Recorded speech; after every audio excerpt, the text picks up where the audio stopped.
Tomeo, donc nouveau président de l'ADT officiellement, première assemblée générale, l'occasion de faire une feuille de route. Est-ce qu'on peut un peu parler de cette fameuse feuille de route?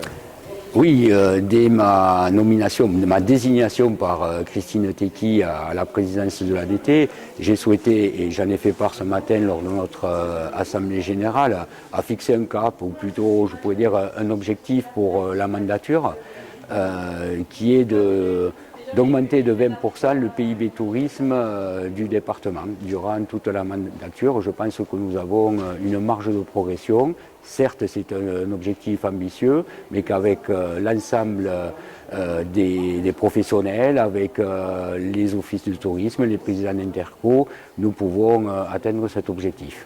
Alors on a entendu dans vos propos que l'ADT, c'est l'agence du tourisme en Ariège, mais on parlait de détourisme ou des destinations. Donc, oui. On sent bien que chaque pays a des particularités touristiques, mais aussi peut-être des enjeux différents. Oui, alors c'est vrai que des fois on peut parler de concurrence entre territoires ariégeois. Alors je prends la présidence, mais j'ai la chance de lancer l'élaboration du prochain schéma départemental de développement touristique et de loisirs qui répondra à la commande des élus du département et où on va associer bien sûr l'ensemble des présidents d'interco, comme je disais tout à l'heure, nos prestataires, enfin tous les gens avec qui nous travaillons. Pour répondre à votre question, c'est un enjeu. Il va falloir quand même qu'on se pose la question de parler de destination avec S ou sans S pour vendre notre offre au plus grand nombre. Donc on va d'entrée se poser ces questions, on va parler de concurrence, on va parler de commercialisation et surtout, c'est un enjeu aussi que l'ADT a commencé à entreprendre, c'est la professionnalisation des acteurs du tourisme sur le département. Alors, grande nouvelle ce matin, on a appris que les Ariégeois étaient d'accord pour développer le tourisme. C'est que même le sentiment qu'on avait eu sur les routes d'Ariège au bord des lacs de saturation pendant la période du Covid montre, après une enquête qui a été réalisée par l'ADT, que finalement on a beaucoup d'Ariégeois qui disent continuez à développer le tourisme. Donc on sait que ça engendre quand même des problématiques. On parlait de responsabilité des collectivités, notamment en matière de déchets et autres.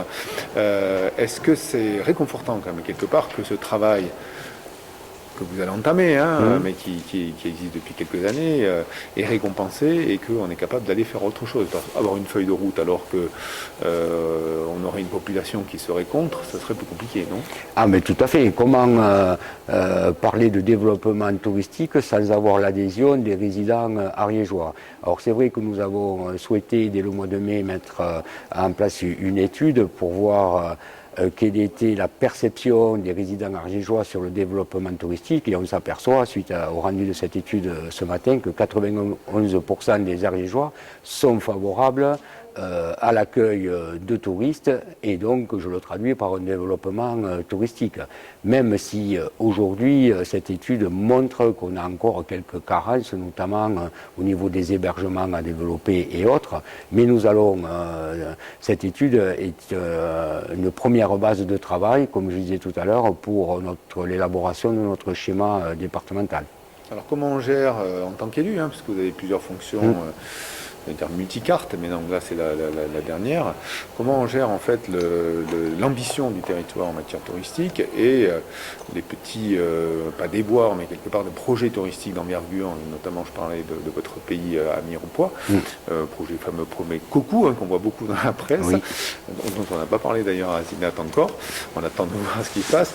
Comment on gère en fait ces espèces d'antagonismes, on va dire territoriaux, qui font qu'on a un territoire préservé, il y a un potentiel touristique énorme, il y a des gens qui sont prêts à faire des choses dans les règles de l'art, en protégeant l'environnement, du moins c'est le discours qui est tenu, bien et sûr. Puis X% d'individus qui disent non, on est contre ce genre de développement. Alors, je ferai une réponse simple, c'est vraiment dans un esprit de dialogue et de consensus qu'on arrive à bâtir collectivement un projet de développement. Bon, j'en ai pour preuve le projet Coucou à Mirepoix, enfin sur le lac de Bompel, sur le pays de Mirepoix, où on aura l'occasion certainement d'en reparler. Mais je vois que, je reviens sur l'étude, les Ariégeois sont quand même soucieux malgré leur adhésion à un développement touristique, qu'on préserve l'environnement, qu'on préserve et qu'on valorise nos sites historiques. Et je pense que tout ça, bien sûr qu'on ne peut pas plaire à tout le monde et qu'il y aura toujours des contestataires. Mais moi, je suis quelqu'un de dialogue et de consensus, donc j'espère qu'on pourra mettre ce schéma en place et ce projet de développement dans une large concertation et en s'écoutant et en se respectant les uns les autres au bénéfice du développement de l'Ariège. Alors maintenant, pour terminer, une petite question personnelle. On vous a vu petit élu dans une petite commune du pays de Mirepoix, on vous voit président de la communauté de communes. Maintenant, on vous a vu aussi conseiller départemental. Et là, vous touchez au tourisme. Donc, vous voyez un peu dans le territoire. Et là, pourquoi le tourisme ? Ah, mais c'est un nouveau challenge pour moi. Oui, c'est une bonne question. Moi, j'ai plus une vocation, une sensibilité sociale de par mon activité professionnelle et autres. Christine Tecky m'a proposé de me désigner à cette place-là. Alors, je me suis posé la question, quelles sont mes compétences sur ce sujet? Mais pour moi, c'est un nouveau challenge.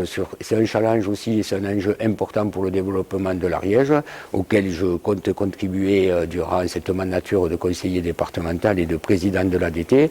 Je pense qu'on a de forts atouts, on a une équipe de professionnels au sein de l'ADT et je pense qu'il y a aussi une adhésion tant des offices de tourisme que des professionnels du tourisme à faire avancer donc, et de m'accompagner dans ce challenge que je partagerai avec cet ensemble-là. Est-ce que ça va être difficile de prendre la succession d'un grand monsieur du tourisme en Ariège avec tout le bagou qu'on connaît ? De Henri Nérou, qui était... mais comme je le disais dans mes propos introductifs, c'est une lourde tâche pour moi de succéder d'une part à Henri Nérou, l'ancien président de l'ADT, Bernard Piquemal aussi, qui a beaucoup œuvré, Augustin Bonrepos. La barre est haute, j'en ai conscience, mais tout le défi est là et d'œuvrer pour être à la hauteur de tout ce qu'ils ont pu apporter pour le développement touristique de l'Ariège.